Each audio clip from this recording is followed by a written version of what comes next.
This is probably going to be bad audio quality, but I'm outside, obviously. I'm under a weird set of sky conditions. It's so strange the way that the world looks through the phone too.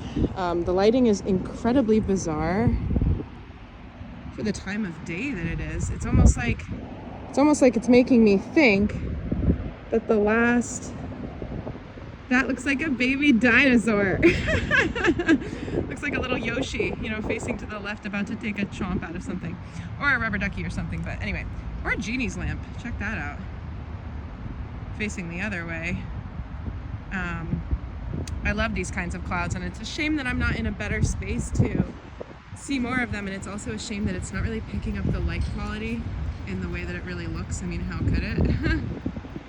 But it's interesting, there's like this light band running over the whole sky. Well, it's a cloud, obviously, but it's picking up this orangey light. And now, look at what we have. Look what Yoshi turned into. Like, sent his snout flying. Oh my god, like the spitball thing! Like his actual move in the game. That's iconic or ironic or insane. Does anybody know what I'm talking about? Because it's what Yoshi does. He spits that thing out. Am I being crazy right now, or is the cloud just being like, we'll do it? Wanted to record a short video because I talked about this when I was outside wearing a orange beanie at a random park one day. I'm gonna go like this and just face the camera up so I don't have to think about it for a couple minutes while I get this thought out. Oh, well, first, and just check out how dark the sky is over here. Like, it's very interesting, the lighting quality. Not to mention, the sky is so bright over there. When the sun was higher up, I was taking videos of it, and I was sending them to somebody, and I was like, it's like the whole sky is a sun. It almost feels like my eyes can't even look over there, and I don't usually feel that way about bright skies. This is a weird day. But so, okay, let me put this back to normal. I was talking about this when I was in that park with the orange hat on. I was saying I'm pretty clear when I use voice to text in terms of how I punctuate and pause and pronounce the words so that the phone can translate. And it's capable of doing voice to text. The phone is designed to make our lives easier. And in no version of basic literate English would a person suggest the types of things that it riddles my messages with. Like, it'll be a message like me being like, I'm trying to think of something so basic, so it's hard. Look at this cloud now that's emerged. That's pretty cool. I like that a lot. So I'll film this now. It would put a comment after I'll film and this. Like, what language do you think we're speaking? Is everybody too busy to realize how glitchy and ineffective the magical technology that's supposed to be making my life easier is? Because there's so many other things, like so many other examples. Oh guys, this is a classic onion twisty. Just like the one right here. See this shape? It's on its side a little bit.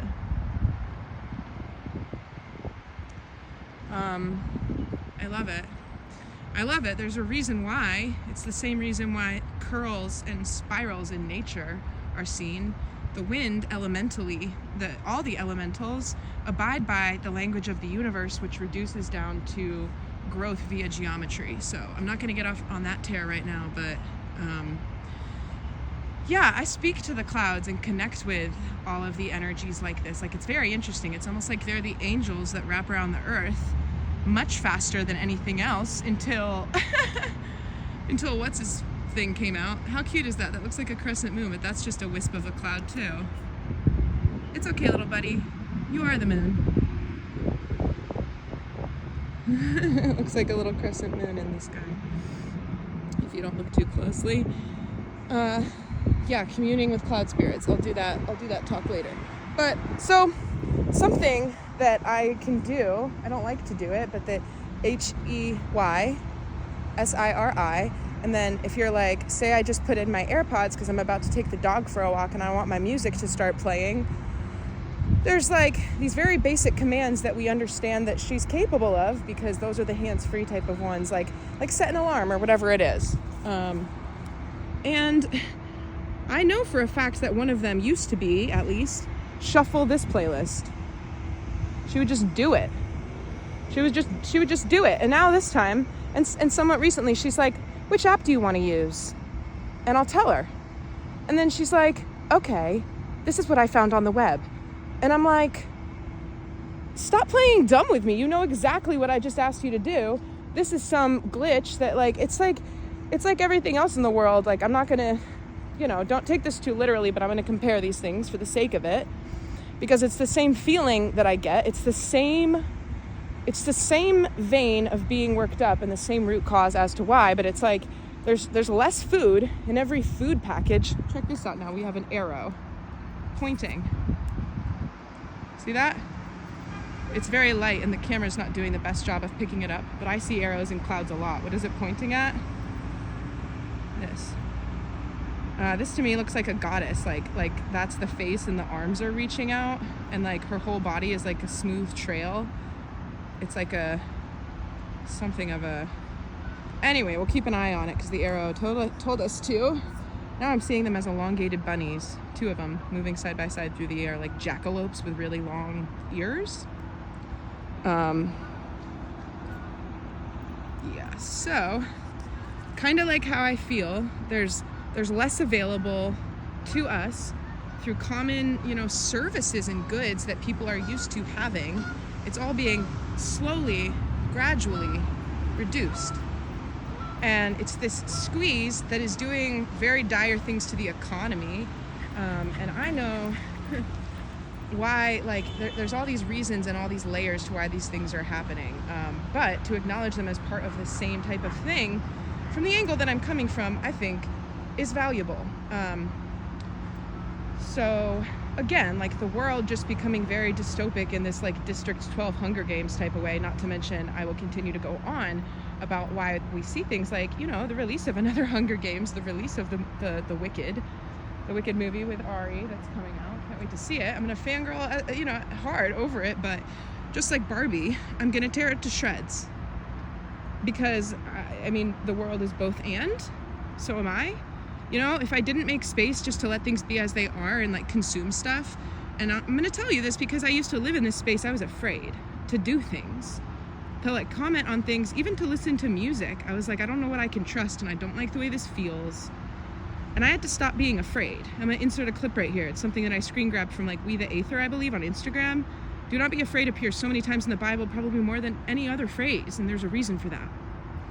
And as soon as you stop being afraid, it stops having any power over you, and you have to just kind of take up the space that you're guided to take up in the ways that you're moved to do that, knowing what you know and stuff. And it's what seeds the new frequency, because it's the permission within the mind, and then therefore as it's translated through the energy, that allows you to ascend. It is, again, hearkening back to that Black Mirror episode, Hang the DJ, where they climb the walls, they scale the walls, and they get out, right? And there are some weird breakdowns towards the end of that, including allusions to the language even around glitch, where the personnel in the shopping mall-esque building completely freeze, stop moving, right? Everything's symbol. I'm also going to drop in a clip from The Weeknd, and he says at the end, it kind of made me crazy, because he's like, maybe I'm trying to use the show that he produced, it's called The Idol, maybe I'm trying to use it as a way to tell people what not to do, subconsciously or something. I don't know. And it's he's contractually obligated to make it sound so vague and say I don't know at the end, when that's exactly what everything is. It's you see that people are talented, and we love the shows that we love because they are smart and they do get at the truth, but they're not allowed to do any more than that. That's why so many of them end up getting depressed, I think. Look at that beautiful peace dove in flight. I see a beautiful peace dove in flight.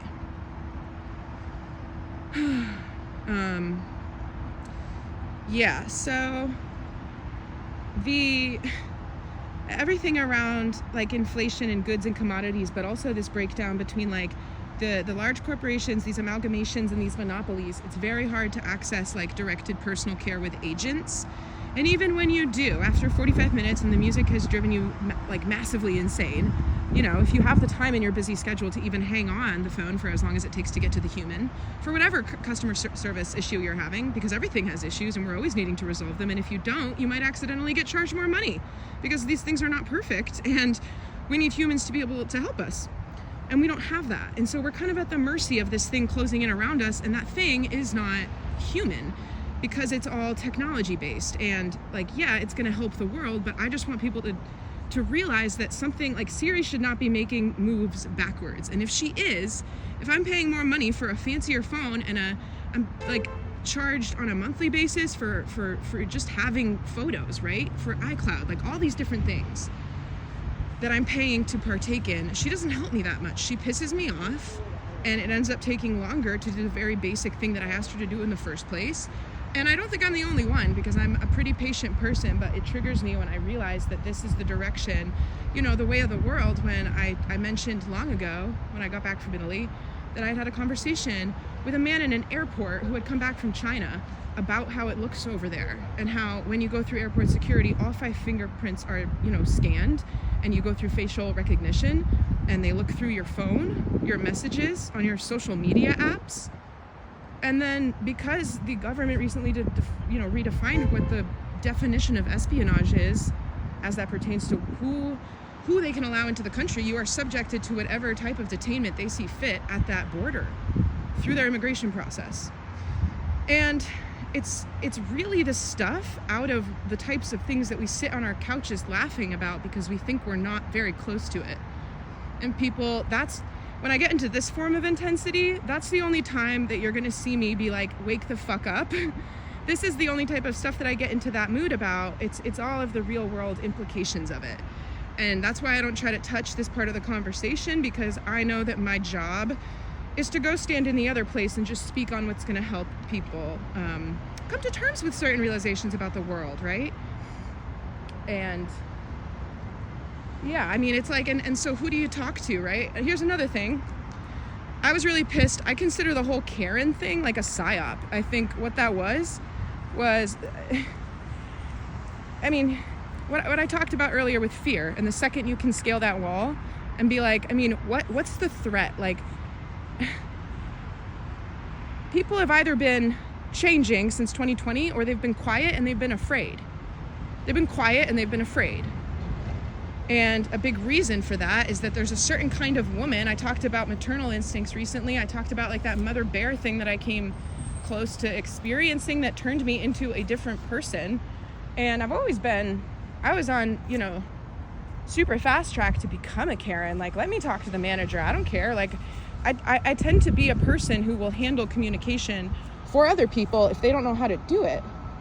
To the point where I was going back and forth helping somebody who was going to press charges about something for something, you know, a legal matter. Hierophant energy. But that applies to like how I show up in the world in a civic type of duty way too, I think. Yeah, so I mean, it's like I like to take initiative and find the answers. But here's the problem with it, is that they made everybody or anybody who has some type of question and needs some kind of help into somebody who is this public enemy. And they branded the whole group of people by giving her a haircut and a name. Not to mention, that's like a collective trauma in a way. The women in a certain generation who are literally named Karen, like, how unfortunate is that for them? It's like all the people that grew up being named Michael Jordan because they were maybe like born before him, or like nobody knew or something, you know? Not that you don't have the right to become another Michael Jordan. I've always said that I'm going to work as hard as I can until when people say Mariah as a single name, they're referring to me instead of Mariah Carey, and everybody knows that. Big goals, I know. But that's been since I was a kid, so.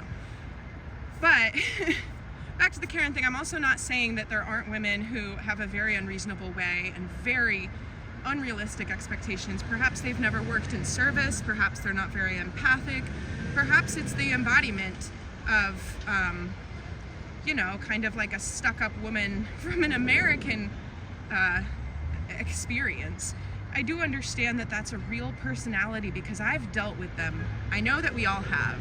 But the fact that that was one of the biggest items for the pandemic time, it's the type of thing around, like, it's a proven fact that there are crisis actors for certain things. And so it's like, who's to say that those weren't like clips around just like seeding this, like, it's a bad look to push back on anything.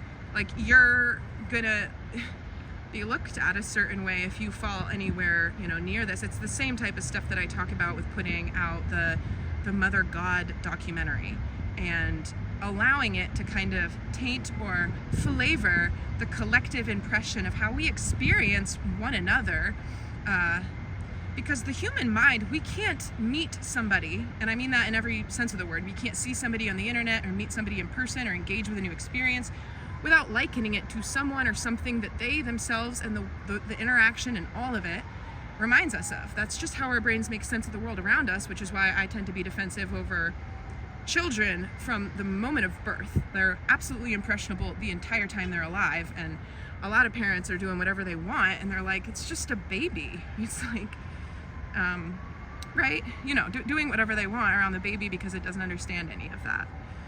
So, yeah. Just a little worked up in my energy tonight. I get irritated when I realize that if these things go unnoticed, then it will be like with AI. I think people kind of blinked their eyes and all of a sudden we woke up in a different world. That's being edged along in a lot of other ways right now, particularly about, yeah, like the airport stuff, China, like security